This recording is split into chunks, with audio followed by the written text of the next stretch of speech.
Salve, salve, meu caro aluno. Salve, salve, minha cara aluno. Como é que vocês estão, hein? Como tá aí essa preparação de reta final para a prova da OAB? Tudo certo?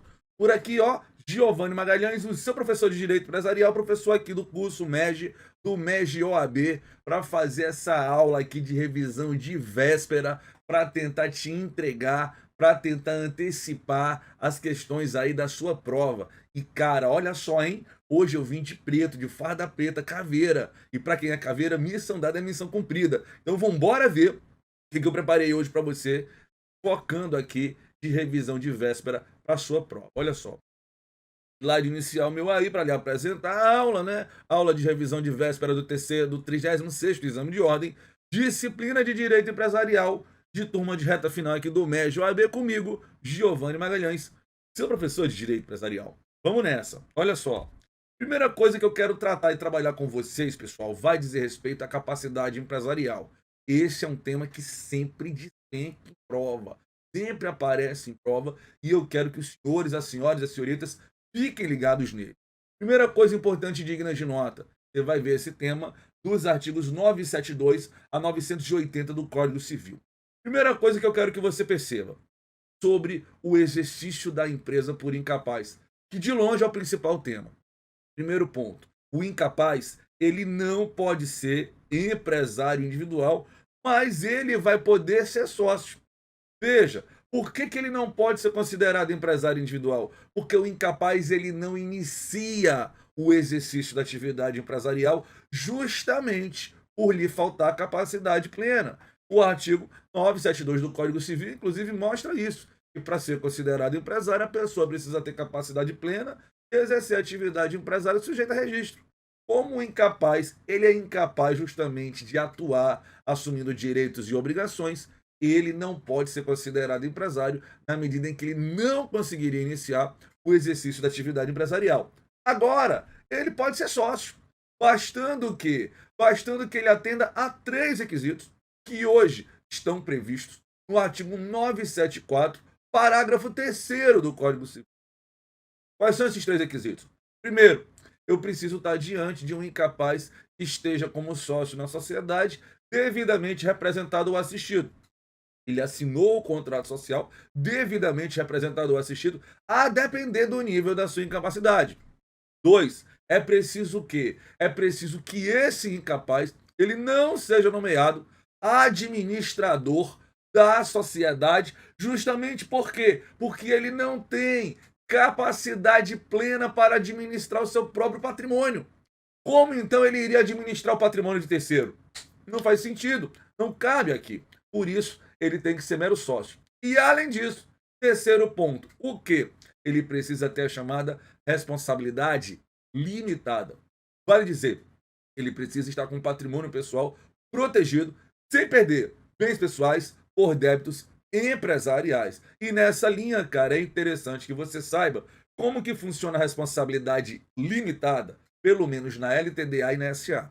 Na LTDA, os senhores terão o artigo 1052 regrando, que vai te dizer mais ou menos assim, que na LTDA, cada sócio responde pela cota adquirida, mas todos estão solidariamente responsáveis pela integralização do capital social, ou seja, na LTDA, a responsabilidade limitada ela vai acontecer ao mesmo tempo para todos os sócios com o advento da integralização do capital social. Já na SA não, na SA é diferente. Na SA tem o artigo 1088 do Código Civil que vai nos dizer que na sociedade anônima a responsabilidade limitada do acionista ela é limitada ao pagamento do preço de emissão do valor da ação que foi subscrita ou adquirida. Então, para eu ter um incapaz no LTDA, eu preciso que o capital dela esteja integralizado a vida inteira. Vai fazer aumento de capital, esse aumento já tem que vir integralizado. Já numa SA, não. Numa SA, eu não preciso da integralização do capital, porque na SA, cada acionista promoverá em separado a sua própria responsabilidade limitada, ou seja, bastará que as ações do incapaz estejam totalmente pagas para que ele possa estar e se manter como um acionista numa determinada companhia. Tá? Então, dito isso, é importante notar que o incapaz, apesar dele não poder ser empresário individual, ele pode continuar o exercício da empresa, exercida por ele antes enquanto capaz, ou pelos seus pais, o autor da herança. Aqui, portanto, tanto faz, tá, galera? Tanto faz você ser empresário individual, plenamente capaz, e por um fato da vida, você acabar perdendo ali as faculdades mentais, ficando ali relativo ou absolutamente capaz por algum motivo, ou você ter falecido e só deixado herdeiros incapazes, tanto faz. Incapacidade, vamos dizer assim, né, intervivos, você era plenamente capaz e ficou incapaz, ou causa mortes, porque você morreu e deixou herdeiros incapazes, pouco importa, o incapaz ele poderá continuar o exercício da empresa. Para tanto, é necessário o quê? É necessário que haja uma autorização judicial prévia em relação a essa continuidade. Quem dará essa autorização judicial prévia? O juiz do caso concreto. Se tiver acontecido uma curatela ou a interdição, o juízo da curatela ou da interdição. Se tiver acontecido falecimento, o juiz do inventário vai analisar as circunstâncias do caso concreto e, se for o caso, ele vai determinar que haja aí a autorização da empresa em nome do incapaz. A atividade continuará em nome dele, porém, dois pontos importantes aqui. Primeiro, o incapaz ele vai ter o seu patrimônio pessoal protegido dos resultados da empresa. Os bens que o incapaz já possuía estarão livres aí dos resultados da empresa em razão aí dessa continuidade. Cabendo notar que, para tanto, o juiz vai lavrar um alvará judicial separando o patrimônio pessoal do incapaz do patrimônio empresarial, cabendo notar, ponto 2, e neste caso, em que se der a continuidade da empresa em nome do incapaz, a empresa vai continuar, a atividade continua em nome do incapaz, mas quem assumirá a administração, a gestão, será o representante legal desse incapaz. No caso concreto, o curador ou o inventariante, que, entretanto, se estiver impedido ou proibido de se envolver empresarialmente, conjuntamente com o juiz, na forma do artigo 975, ele vai nomear um ou mais gerentes. Outro ponto importante é o exercício da empresa por impedidos. Galera, repare, você vai ter aí pessoas como servidor público, incluindo aqui o magistrado, a defensoria pública, etc., que estão proibidas de se envolverem empresarialmente. Existe proibição legal de determinadas pessoas poderem se envolver empresarialmente, mesmo que tenham a capacidade plena. Outros casos famosos também, os militares da ativa, o estrangeiro que não tem autorização para funcionar no Brasil. Então, há algumas pessoas que estão proibidas de se envolver empresarialmente, cabendo notar que, ora, o direito administrativo, ora, o direito penal estabelecem sanções para o descumprimento dessas proibições. Entretanto, essas sanções e proibições de nada servem para o direito empresarial brasileiro. E vai interessar que eu vou te mostrar aqui, ó. Primeiro, o impedido, cara, ele está impedido de ser empresário individual. Mas nada impede que ele seja sócio. O impedido pode ser sócio tranquilo e calmo, né? O servidor público ele não pode atuar como empresário individual. Ele está proibido de atuar como empresário individual. Ele não atua como empresário individual de maneira válida. Mas ele pode atuar como sócio de maneira válida sem problema. É aquela velha história. Você, servidor público, não pode sozinho ser dono, por exemplo, de um food truck.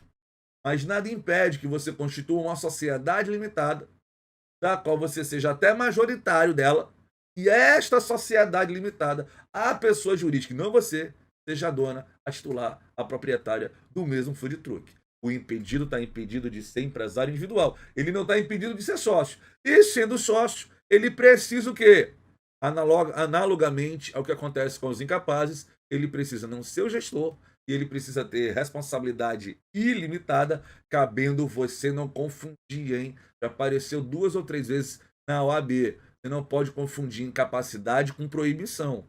Para o incapaz, falta o requisito da capacidade plena para ele poder se envolver. O proibido ele tem capacidade plena, mas a lei não quer que ele se envolva. Tanto a lei não quer que ele se envolva que ele não pode sequer continuar.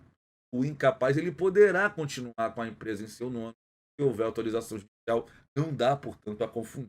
Beleza? Mas dito isso, cara, 2 outros pontos importantes aqui. Se o incapaz ele descumpre a proibição e ele vai atuar empresarialmente, primeiro, o ato praticado por ele é válido. Ele não vai poder dizer, ó, eu não sou empresário, portanto não me cobre. Vai responder, o ato é válido, está proibido, problema seu se descumpriu a proibição. E mais do que isso, o impedido ele responde por tais atos como se fosse um empresário. podendo ter nome protestado em cartório, escrito em órgão de proteção de crédito e até poder ter contra si uma sentença declaratória de falência. Temos ainda o quê? O exercício da empresa por quem é casado. Meus amigos, o empresário individual, ele pode alienar os imóveis da empresa, dar de ônus, dar em garantia, gravá-los de ônus real, independentemente de outorga conjugal, independentemente do regime de bens de casamento. Esperto. O empresário individual, ele é o modelo de empresário pessoa física. Então, o patrimônio empresarial dele está junto do patrimônio pessoal. Teoricamente, para eu trabalhar esses patrimônios que estão juntos, eu precisaria da outorga conjugal, sempre a depender do regime de bens de casamento. Porém, para deixar segregada a vida empresarial e a vida pessoal do empresário, para que uma vida não interferisse na outra, o legislador trouxe a norma do artigo 978, que estabelece justamente isso, a independência do patrimônio empresarial para fins de alienação. Como eu costumo mostrar em sala de aula. Imagina eu, empresário individual, com dois bens. Um, o bem onde eu moro com a minha família, o outro da minha loja. Esse bem onde eu moro com a minha família não vai ser problema nosso aqui no direito empresarial. Vai lá para o direito civil. Agora, esse outro bem aqui, não. Esse outro bem aqui, relacionado à atividade empresarial, ele eu vou poder vender, vou poder gravar em ônus real, vou poder dar em garantia, tocar fogo, independentemente da audiência e da concordância do meu cônjuge.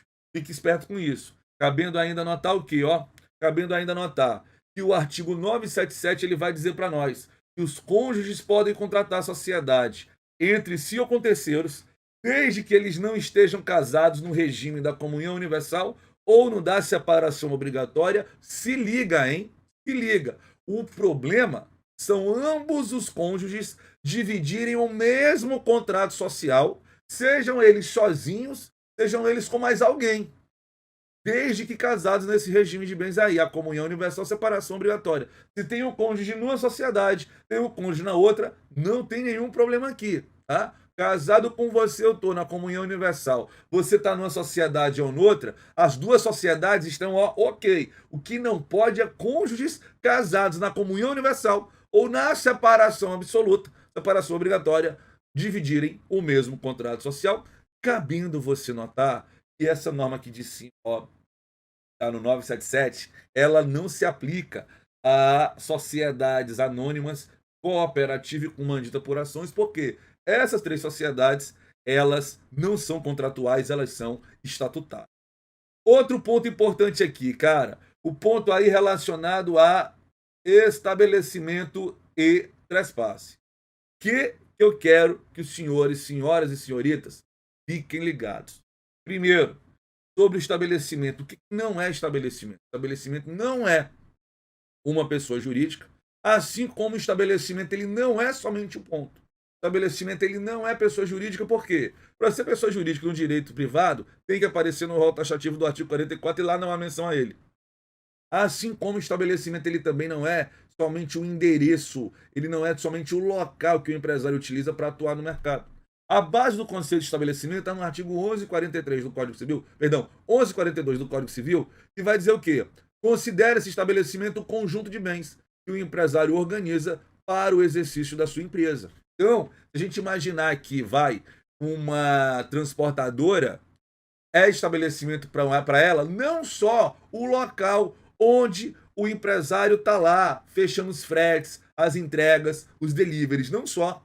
É também estabelecimento para ela o galpão, onde fica guardada a frota de veículos, assim como é estabelecimento para ela os veículos transitando, fazendo as entregas, dada o conceito legal, estabelecimento empresarial, enquanto o conjunto de bens que o empresário organiza para o exercício da sua empresa. Beleza com isso? Show de bola? Bom, dito isso, pessoal, é importante você notar o quê? Que, de um ponto de vista da natureza jurídica, o direito brasileiro adota a teoria da universalidade de fato para explicar o estabelecimento empresarial. Você olha assim, uma questão teórica um tema teórico mas isso de você entender o estabelecimento como uma universalidade de fato, pasme, já apareceu umas 2 ou 3 vezes no histórico aí do exame de ordem, você precisa ficar ligado ou ligada nisso. Importante notar, a gente tem aqui, relacionado ao estabelecimento empresarial, uma operação, um contrato empresarial chamado contrato de trespasse. Que é, eu diria, o contrato empresarial mais comum de você ver acontecendo na prática. Quem já não viu, né? Passa ali no seu restaurante de preferência, ele está fechado, a placa na porta passa o ponto, transfira o ponto. Ou quando você chega lá, ele está diferente, com o nome na fachada, você já viu? Sob nova direção. Essas placas, elas indicam o antes, transfira o ponto, o nova direção, o depois aí da relação chamada de trespasse, que é um contrato que vai ter por objeto ou a compra e venda, ou o arrendamento, ou ainda o usufruto. Vale dizer, a alienação de qualquer dos seus estabelecimentos empresariais, que para a gente estar diante de um negócio jurídico válido, perfeito, a lei vai estabelecer aí requisitos, ora ligados à formalidade, ora ligados à proteção dos credores. Quanto aos requisitos ligados à formalidade, o que a gente tem? Requisitos cumulativos previstos aí no artigo 1144 do Código Civil. Quais são esses requisitos? Eu preciso do registro do órgão competente. Se você imaginar que alienante e adquirente do estabelecimento empresarial são empresários, esse órgão competente vai ser a junta comercial. E mais, hein? Eu preciso da publicação da imprensa oficial para poder, vamos dizer assim, atender aí a formalidade inerente ao trespasse. Imprensa oficial aqui é a imprensa oficial do Estado, tá, galera? Então, por esses requisitos aí de formalidades que são cumulativos, olha lá o conectivo ó, que são cumulativos, a gente percebe o quê? O contrato de trespasse, ele deve ser um contrato escrito, porque eu só tenho como publicar na imprensa oficial, eu só tenho como registrar na junta comercial ou no cartório de pessoa jurídica, documento escrito. Beleza? Tem ainda aqui atrás de mim, ó, deixa eu sair de cena para você poder ler comigo, requisitos aí relacionados à proteção aos credores, conforme estabelece o artigo 1145 do Código Civil. Pessoal, os requisitos aí relacionados à proteção aos credores, como vocês percebem, são os requisitos aí alternativos. A gente vai ter o conectivo ou seja, basta um dos dois, diferentemente do que acontece com os requisitos de formalidade que são cumulativos, precisariam os dois. Fica ligado nisso, hein? Fica ligado nisso. Eu já vi, não foi uma, nem duas, nem três vezes aí, a FGV ela trocar esses conectivos aí para fazer pegadinha de prova. E que eu quero que você fique ligado. Quais são os requisitos? Primeiro, para o trespasse acontecer, é preciso que exista a prova contábil de que existem bens suficientes para solver o passivo alienante, tem patrimônio suficiente para pagar os credores, independentemente do que ele receber lá da operação do trespasse. Se a prova contábil não mostrar isso, aí vai ser necessário o quê? A concordância expressa ou tácita dos credores, dando a eles um prazo de 30 dias a partir de uma notificação requerendo a manifestação dos mesmos. Atendeu a esses dois requisitos de formalidade e de proteção aos credores, a gente vai perceber, cara, que o trespasse ele vai produzir alguns efeitos. Quais são eles? Primeiro, a sucessão empresarial. Ou seja, velho, o fato de que os débitos aí que foram assumidos pelo alienante, eles passarão a ser de responsabilidade do adquirente, desde que eles estejam devidamente contabilizados. Se não tiverem devidamente contabilizados, esse débito é repassado. Para aqueles que forem repassados, a gente ainda tem o seguinte: vai existir aí, em homenagem à proteção aos credores, um prazo de responsabilidade solidária entre os devedores aí, alienante e adquirente, e o credor poderá cobrar os dois. Prazo de responsabilidade solidária de 1 ano, dos débitos aí que estiverem já vencidos da data da operação do trespasse, da sua formalização, e dos débitos vincendos da data do vencimento. Temos ainda a proibição de concorrência do artigo 1147, que vai estabelecer para nós o quê? Como regra, o alienante não pode concorrer com o adquirente por 5 anos, cabendo notar que esse prazo de 5 anos ele pode ser aumentado, ele pode ser reduzido e até zerado, desde que haja expressa previsão no contrato de trespasse, cabendo você notar que só não pode essa expressa previsão estabelecer prazo indeterminado, né, para proibição de concorrência, porque isso violaria o princípio constitucional da livre iniciativa. E digo mais, tá certo? Se for o trespasse baseado no arrendamento e no usufruto, será necessário o quê? Para proibição de concorrência? O prazo total do contrato, independentemente de qual seja o prazo desse contrato de arrendamento ou de usufruto. Temos ainda a subrogação contratual, que vai estabelecer o quê? Aqueles contratos que foram firmados pelo alienante, não tiverem caráter pessoal, eles se subrogam e eles continuam sendo cobrados perante o adquirente. E a terceira parte, não é nem alienante, é adquirente, aquele que vai ter o contrato subrogado, ele poderá, após o traspasse, pedir o cancelamento desse contrato. E se ele fizer isso em até 90 dias, tendo um motivo juridicamente relevante, uma justa causa, esse contrato ele será cancelado, sem que incida aí nenhum tipo de ônus contrário a esse terceiro contratante, cabendo notar que ainda é efeito do traspasse a cessão de créditos. Créditos que o alienante concedeu passam a ser da titularidade do adquirente, desde que, né, tenha havido toda a formalização do traspasse. Porém, se o devedor paga, né, o credor primitivo ali de boa-fé, pagamento do credor putativo é considerado válido, ficando alienante adquirente na via do regresso para poder resolver quem vai ficar com o quê. Sobre esse tema ainda, pessoal, é importante você perceber essas três grandes observações aí, ó. Primeira delas, vai ser dispensada a publicação da imprensa oficial quando o alienante for ME ou EPP.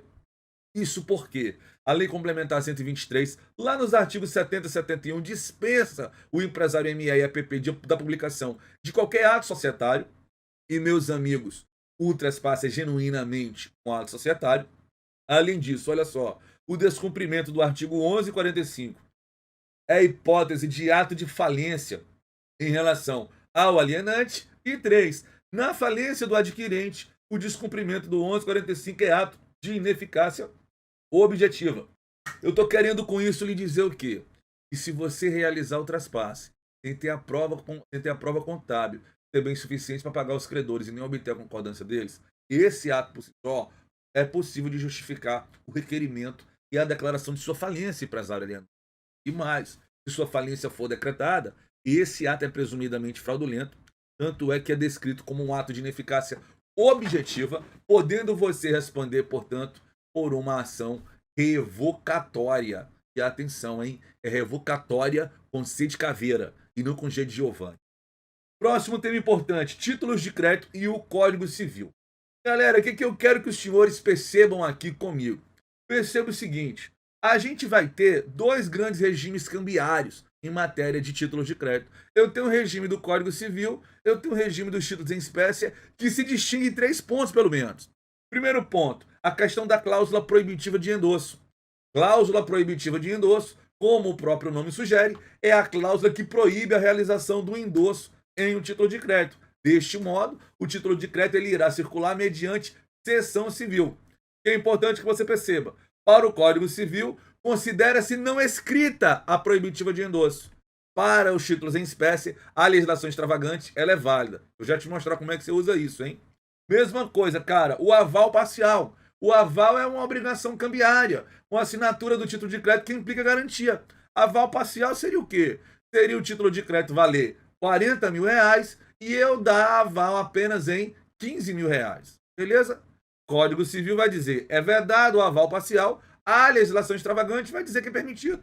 O título de crédito pode ser garantido no todo ou em parte por aval.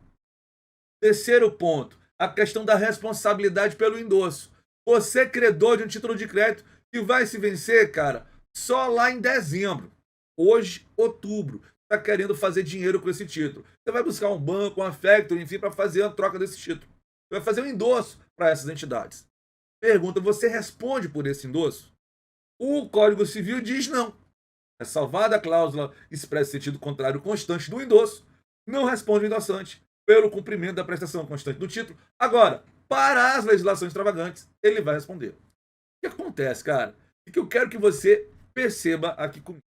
Quero que você perceba aqui comigo justamente o seguinte: toda vez que a gente estiver diante, velho, de título de crédito, questão sobre título de crédito, você vai ter que se perguntar nela se aquela questão ela está tratando especificamente de um título de crédito ou ela está trabalhando genericamente.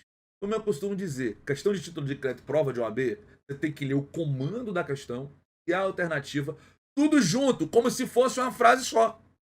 E procurasse nessa frase só, juntando o comando da questão com a alternativa, se eu vou ter aí o nome de um título de crédito, letra de câmbio, duplicado, cheque, promissória, etc. Se ela está falando o nome de um título de crédito específico, a linha de raciocínio vai ser a dos títulos em espécie. Agora, se ela não menciona isso, Se ela é uma questão genérica, a linha de raciocínio sua vai ser o quê? Vai ser Código Civil. Olha o que a gente tem em relação aqui a esse quadro. Eu montei essas duas questões em jogo rápido em cima do aval parcial, com duas alternativas. E, cara, se você entender aqui com duas, você vai matar a pau na sua prova lá com 4 alternativas, a quantidade que for. Olha só, primeira questão aí. Assinale a alternativa correta. Letra A é vedado o aval parcial, letra B é permitido o aval parcial.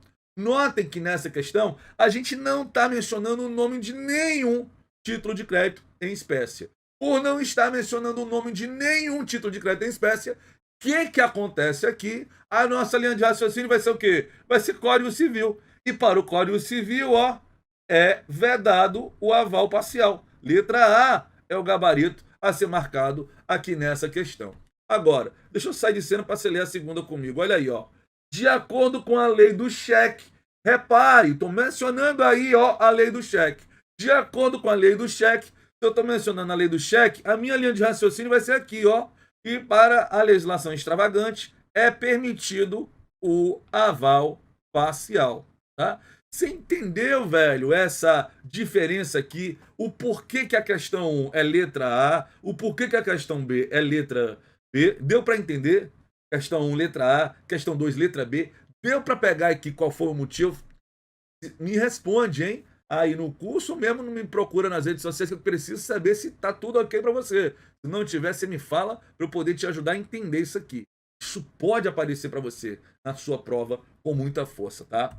Bom, continuando, aceite e endosso. Sobre aceite, o que eu quero que os senhores, as senhoras e as senhoritas saibam? Primeiro, onde é que você vai ter aceite e como é que funciona?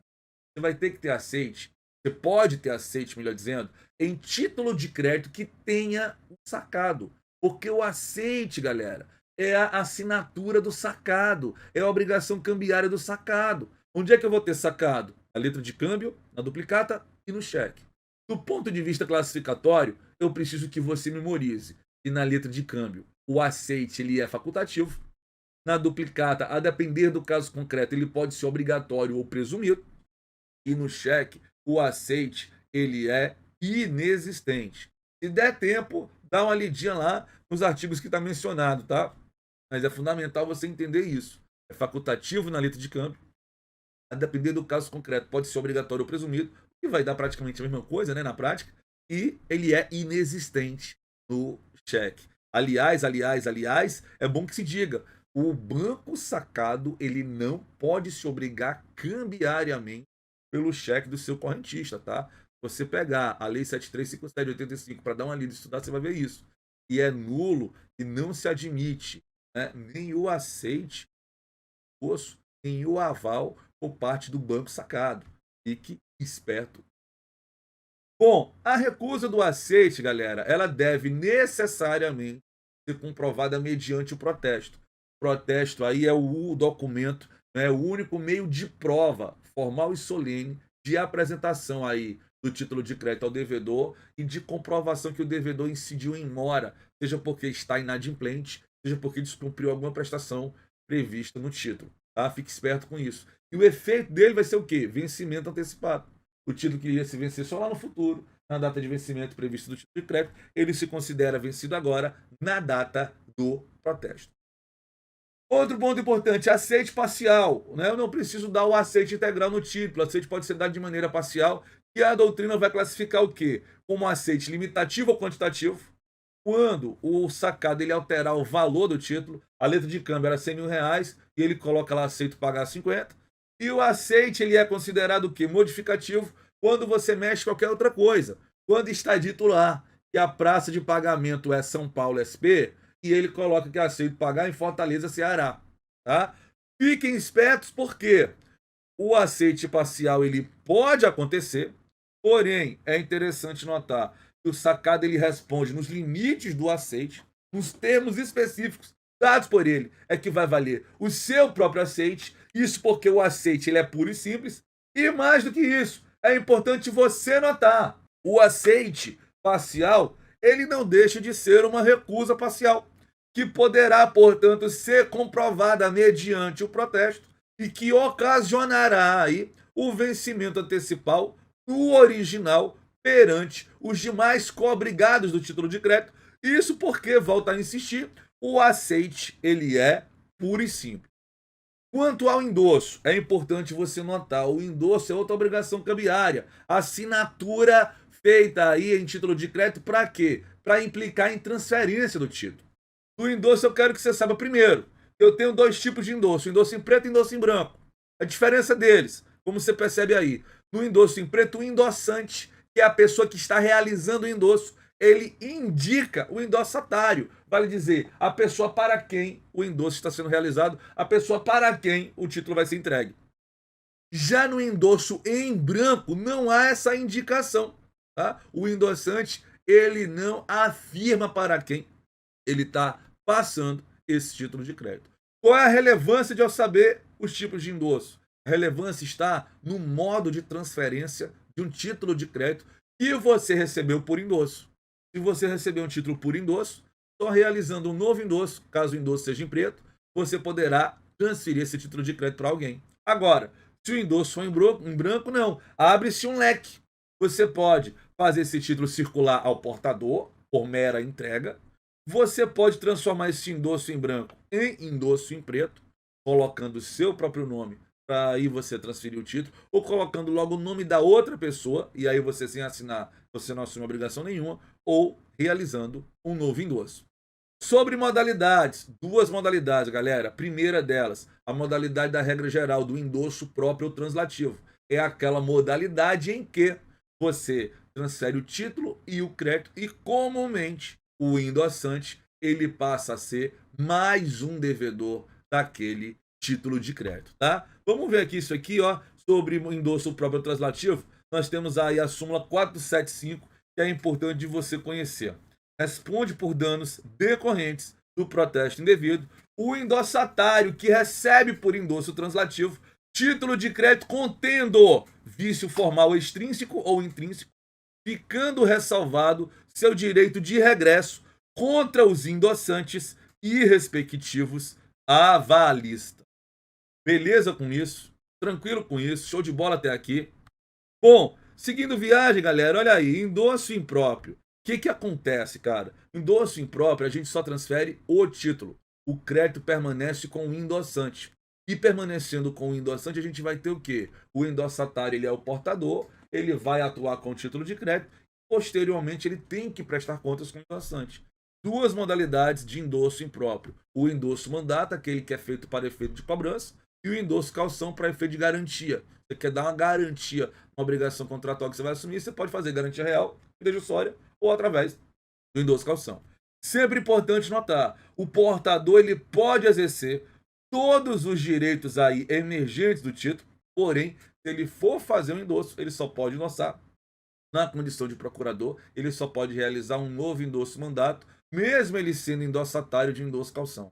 Dá para fazer o endosso pleno, o endosso próprio translativo aqui. E sobre, cara, a súmula 476, é importante notar o quê?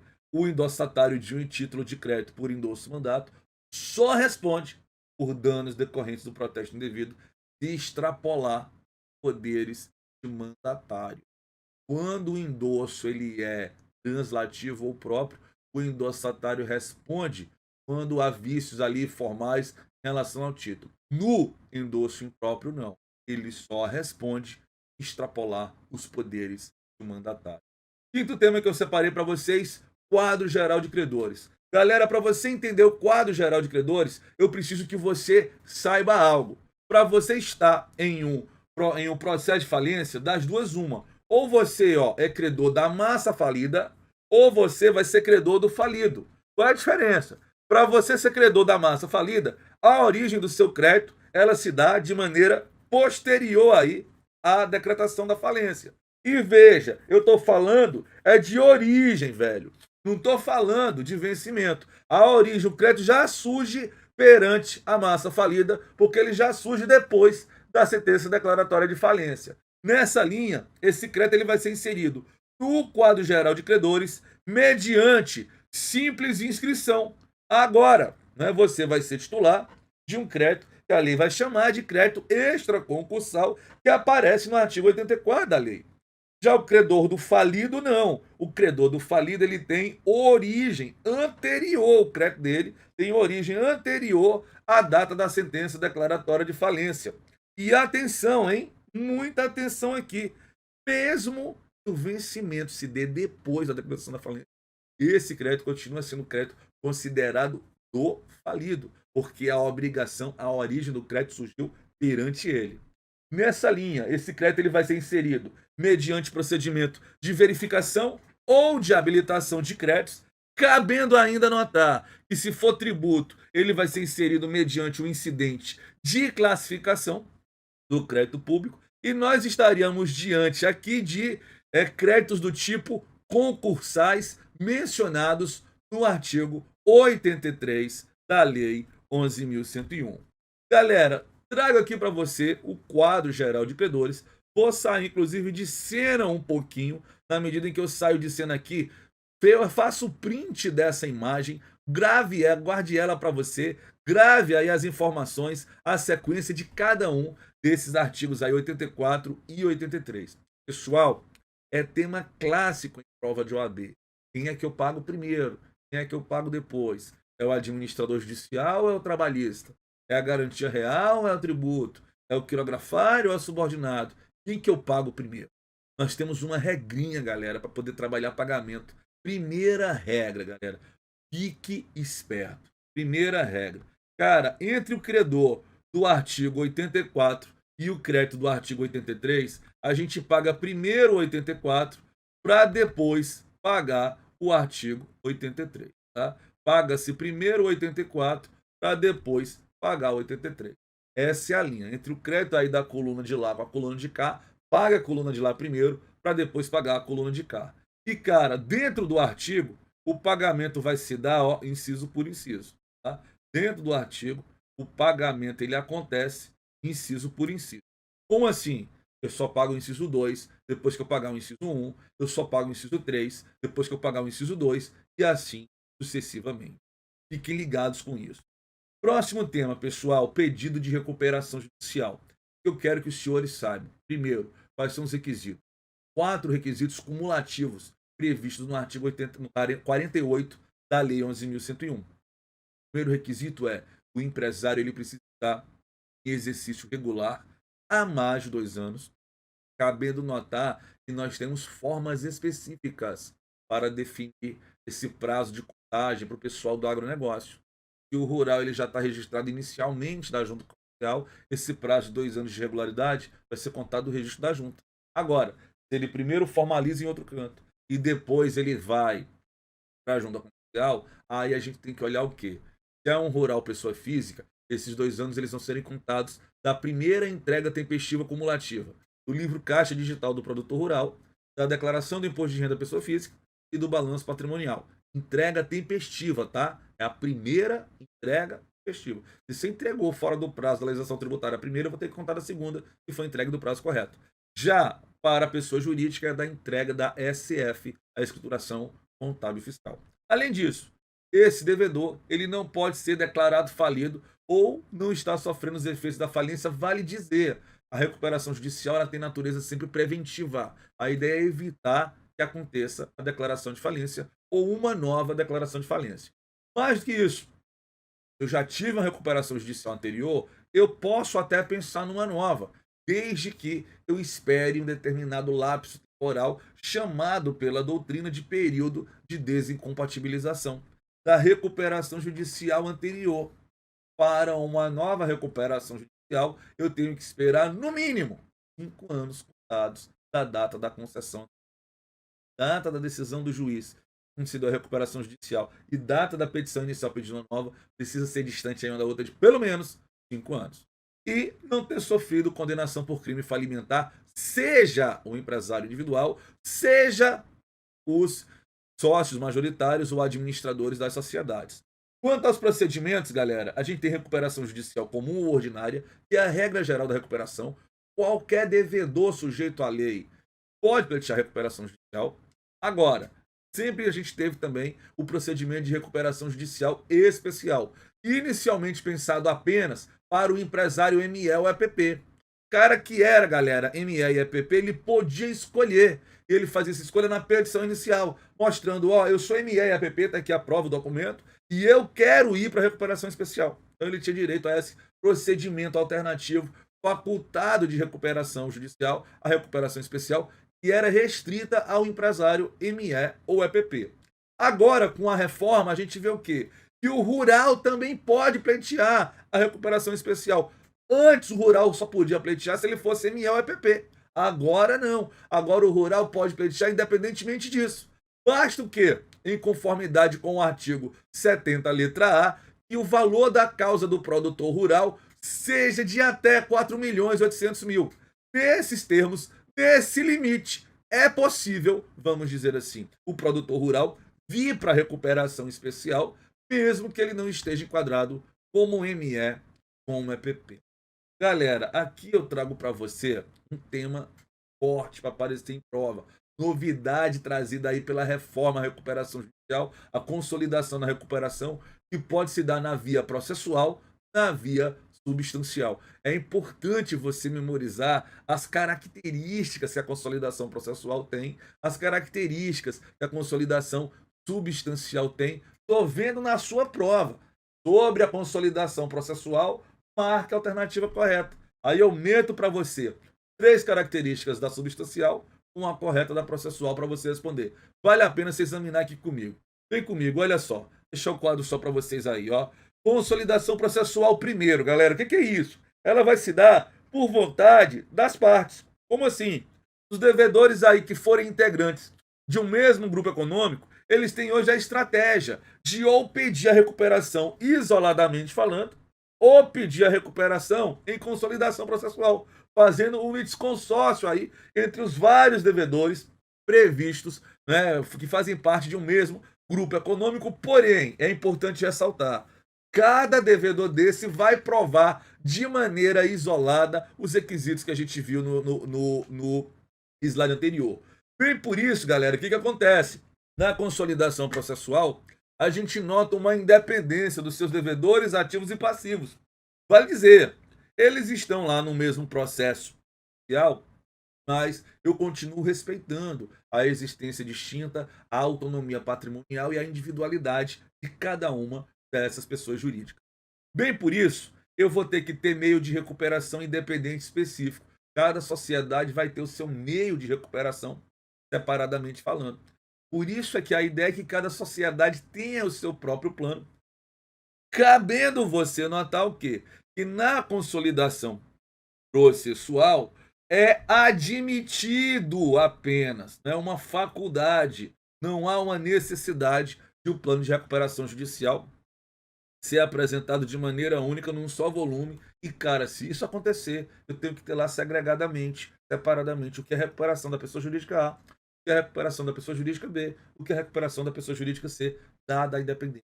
Além disso, dada a independência, as assembleias de credores elas são independentes e o resultado útil do processo também é independente. Ou seja, pode acontecer de determinadas sociedades integrantes do grupo econômico terem recuperação concedida, enquanto outras falências declaradas. Agora, se a gente estiver diante de consolidação substancial, ela se dará, bicho, mediante decisão judicial. Cabe ao juiz determinar a consolidação substancial, enquanto a consolidação processual é uma estratégia das partes. Tá?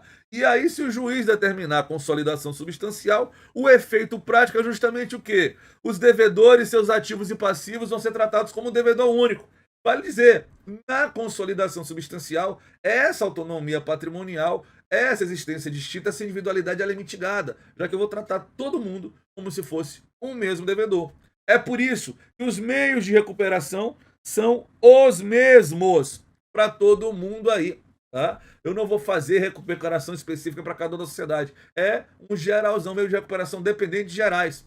Além disso, galera, ó, aqui não. Como vai estar todo mundo junto por força da decisão judicial, é necessário, é obrigatório o plano de recuperação judicial único, assim como a Assembleia de Credores é uma Assembleia única e a gente vai ter o mesmo resultado útil aí ao processo com ou todas as empresas sendo preservadas, ou todas as empresas sendo declaradas falidas. Próximo ponto importante para a gente falar aqui é o ponto relativo à administração societária. E que eu quero que você perceba.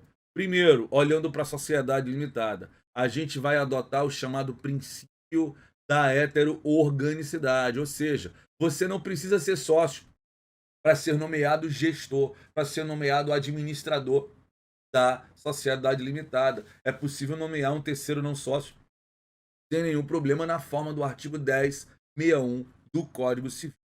Mais do que isso, galera, mais do que isso, é importante notar o quê? É importante notar o prazo para averbar a nomeação e a cessação do exercício. Ou seja, nomeado administrador, ele tem 10 dias para assiná-la, para averbar lá a sua nomeação perante o termo de posse junto à junta comercial, assim como a cessação do exercício, que também deve ser averbada, deve acontecer no prazo de 10 dias. Cabendo notar o quê? Nós temos aí, pessoal, o regramento jurídico que vai dizer o seguinte: em regra, o entendimento sobre a administração de uma sociedade é resolvido sobre a base da maioria absoluta, 50% mais um do capital social. Porém, se a gente quiser, a gente pode regrar de maneira diferente o quórum da destituição do sócio, nomeado administrador no contrato social, desde que a gente dê um quórum mais elevado à maioria absoluta, desde que se estabeleça, sei lá, um quórum de 2/3, de 3/4, o que o valha. Tá? Regra é maioria absoluta, mas a lei admite que esse quórum para a destituição do sócio nomeado administrador no contrato possa ser um quórum mais qualificado. Já a questão aí da designação de administradores não sócios, a gente precisa ver, né, se o capital está integralizado ou não. Se o capital estiver integralizado, a gente precisa da unanimidade, 100%. Se o capital não estiver integralizado, 2/3 aí para aprovar a designação de administrador não sócio, a utilização da heteroorganicidade. Agora, na sociedade anônima, eu preciso que os senhores, senhoras e senhoritas saibam do seguinte: é a única sociedade cujo regime de administração societária pode se dar de maneira dual ou dualista. Eu tenho 2 órgãos regidos em lei para regrar a administração da sociedade. A diretoria, de um lado, é tida ali como um órgão obrigatório, vale dizer, eu tenho que trazer a diretoria no estatuto de uma sociedade anônima. Ou eu trago a junta não registra. Por quê? Porque a diretoria ela é o órgão executivo. É ela quem vai executar, ela que tem a responsabilidade de cumprir o objeto social. Além disso, a diretoria ela é órgão representativo. São os diretores que vão representar ativa e passivamente, judicial e extrajudicialmente, a sociedade. Mais do que isso, pessoal, é importante notar a novidade aí oriunda do marco legal das startups. Hoje eu posso fazer a estruturação da diretoria baseada apenas num cargo único. A diretoria ela não é mais um órgão colegiado como ela era até ali, junho do ano passado, quando a gente teve aí o marco legal das startups com a lei complementar 182. Agora não. Agora a diretoria ela pode funcionar como cargo único apenas. Já o conselho de administração não. O conselho de administração, ele é um órgão facultativo, regra geral. Porém, galera, há situações em que o conselho de administração ele passa a ser necessário, imperativo por força de lei. Quais são eles? Primeiro caso, a gente está diante aqui da sociedade de economia mista. Na sociedade de economia mista, o conselho de administração ele é obrigatório. Tem que ter funcionamento obrigatório. Outro caso, o caso da companhia de capital autorizado, a sociedade anônima cujo estatuto preveja a possibilidade de aumento do capital independentemente de aditivo. Nesse caso, o conselho de administração ele também é um órgão obrigatório.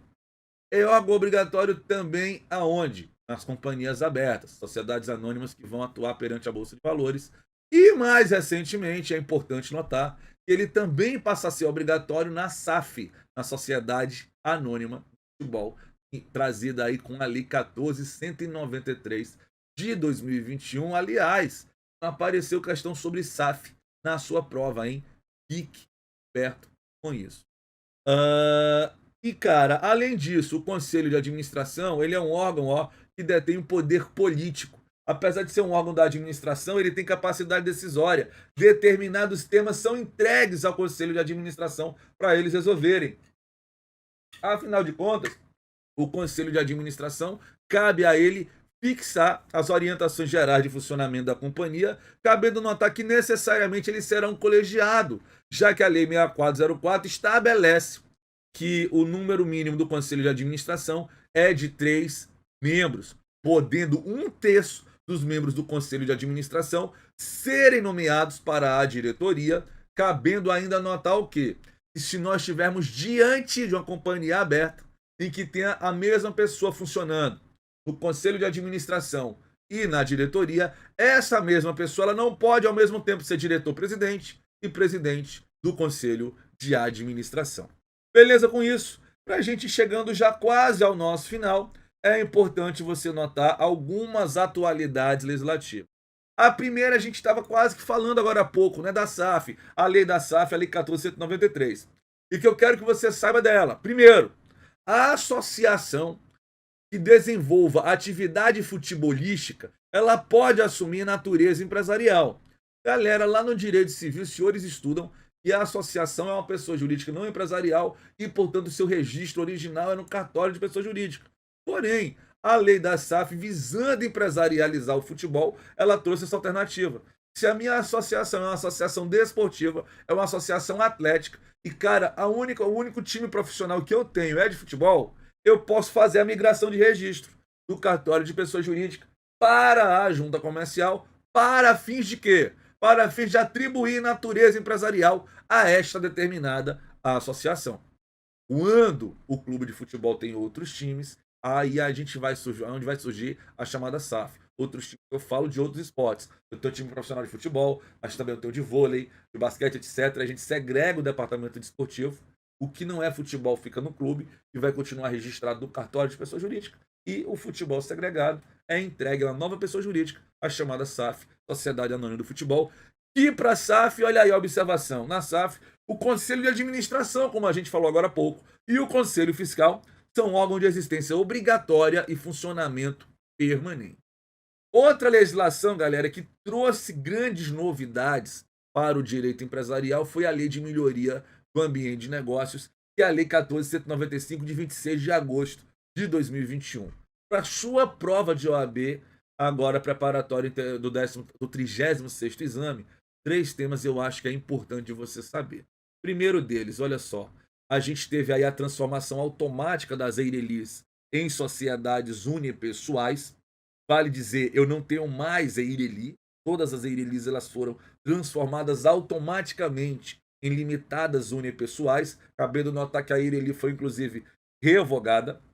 Além disso, as patentes para produtos farmacêuticos hoje em dia podem ser concedidas independentemente de prévia anuência da Anvisa. Antes dessa lei eu tinha que passar primeiro na Anvisa para depois conseguir a patente perante o INPI. Agora não, pode conseguir direto. E além disso, galera, é interessante você notar o quê? Que passou a ser admitido, sugestão para você também, hein? A leitura do artigo 110, letra A. Passou a ser admitido o voto plural. Como é que funciona o voto plural? Primeiro, eu preciso ter previsão no estatuto, que vai ter voto plural. E nesse voto plural vai ser possível o estatuto atribuir para cada ação até 10 votos. A regra geral é uma ação, um voto. Mas no voto plural você vai poder ter para cada ação até 10 votos, cabendo notar que a admissão do voto plural ela vai se dar através de uma ação ordinária de categoria especial, né? Eu vou ter um tipo de ação que terá o voto plural, não vai ser genericamente para todo mundo, até porque perderia o sentido, né, do voto plural. A vigência inicial é de 7 anos, podendo ser prorrogável por qualquer prazo, sendo importante você notar que, por exemplo, não se adota voto plural para definir aí o valor do prolabore dos administradores, cabendo notar que não se aplica também o voto plural nas empresas estatais. Beleza com isso, pessoal? Show de bola! Vamos continuar nos falando então? Eu deixo aí para vocês, ó, as minhas redes sociais. De um lado, o meu Instagram, @Giovanni Magalhães. Aproveita lá das 2 perguntas que eu te deixei no decorrer dessa aula. Se você realmente não entendeu, não conseguiu entender, me adiciona no Instagram, joga lá no direct, sou aluno OAB do MED, assisti sua revisão de véspera, eu fiquei com dúvida disso, daquilo, outro. Inclusive, usa até para a gente fazer essa proximidade maior, não é, professor-aluno, para você me dar um feedback sobre o que você achou dessa aula, o formato dela, da forma do nosso diálogo. É sempre importante para mim receber esse feedback de você. E mais do que isso, aqui em cima, ó, o meu canal do YouTube, canal Giovanni Magalhães, canal de Direito Empresarial pensado para vocês, fazedores de prova. Eu costumo sempre dizer, seja a galera da faculdade, seja vocês aqui da UAB, seja o pessoal que já está um passo à frente, pensando ali nos concursos públicos. O canal de Direito Empresarial, ele está focado para fazedor de prova, com aulas ali rápidas, né, drops em 1 minuto e meio, 2 dicas rápidas, com aulas às vezes de 2, 3 horas de duração, teóricas, com resolução de exercícios, palestras que a gente dá sempre nessa linha, te ajudar, facilitar você a se preparar para o exame de ordem e para o concurso público. Sabe por quê, galera? Eu defendo a tese: direito empresarial não é uma disciplina, mas o seu estudo não precisa ser complexo. Dá para você estudar direito empresarial de modo facilitado e ainda assim você obter altos rendimentos, seja na sua prova na faculdade, seja no seu exame de ordem, seja no seu concurso público, seja no início da sua advocacia, do seu exercício profissional. Estou aqui para isso, hein? Para ajudar você a superar toda e qualquer dificuldade que você tem na minha matéria. Afinal de contas, ó, professor caveira de farda preta. Quem é caveira, missão dada é missão cumprida, e essa é a minha missão: fazer você se tornar caveira no direito empresarial. Valeu, falou, e até uma próxima oportunidade.